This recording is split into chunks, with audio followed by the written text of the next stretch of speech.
কেন্দ্রীয় তহবিল হতে পোশাক শিল্প শ্রমিকদের মৃত্যুজনিত ক্ষতিপূরণ, চিকিৎসা সহায়তা এবং মেধাবী সন্তানদের শিক্ষা সহায়তার চেক হস্তান্তর করা হয়েছে। সোমবার ৮ই এপ্রিল এ উপলক্ষে বিজিএমইএ কমপ্লেক্সে নুরুল কাদের অডিটোরিয়ামে আয়োজিত এক অনুষ্ঠানে প্রধান অতিথি হিসেবে উপস্থিত থেকে শ্রম ও কর্মসংস্থান মন্ত্রণালয়ের প্রতিমন্ত্রী বীর মুক্তিযোদ্ধা মোহাম্মদ নজরুল ইসলাম চৌধুরী পোশাক শ্রমিকদের হাতে মৃত্যুজনিত ক্ষতিপূরণ, চিকিৎসা সহায়তা এবং মেধাবী সন্তানদের শিক্ষা সহায়তার চেক তুলে দেন।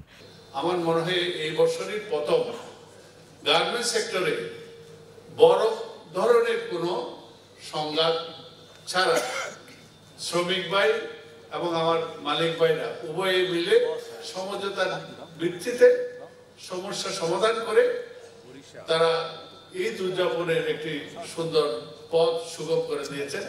এজন্য আমি মালিক ভাইদেরকেও ধন্যবাদ জানাচ্ছি এবং আমার শ্রমিক ভাইদেরকেও ধন্যবাদ জানাচ্ছি। চেক হস্তান্তর অনুষ্ঠানে সভাপতিত্ব করেন বিজিএমইএ সভাপতি এস.এম. মান্নান কোচি। বাংলাদেশে আজ বিশ্বের দ্বিতীয় বৃহত্তম পোশাক রপ্তানিকারক দেশ।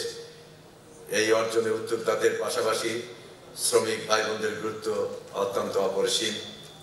আমরা কৃতজ্ঞ যে মাননীয় প্রধানমন্ত্রী শেখ হাসিনা শ্রম বান্ধব,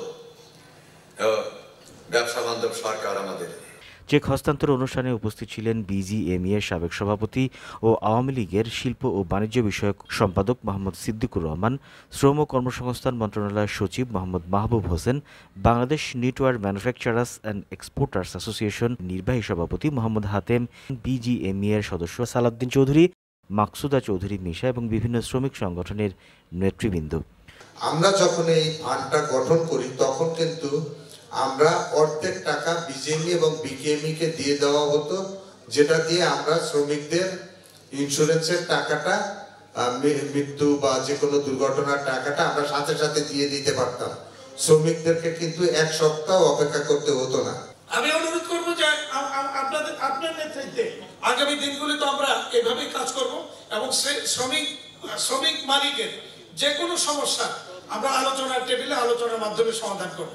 উল্লেখ্য, গত ৮ই এপ্রিল কেন্দ্রীয় তহবিলের বোর্ড সভায় ৩৮৬ জন মৃত শ্রমিকের মৃত্যুজনিত ক্ষতিপূরণ, ৩১০৮ জন শ্রমিকের চিকিৎসা সহায়তা, ৩৬৬ জন শ্রমিকের মেধাবী সন্তানদের জন্য শিক্ষা সহায়তার সিদ্ধান্ত অনুমোদিত হয়।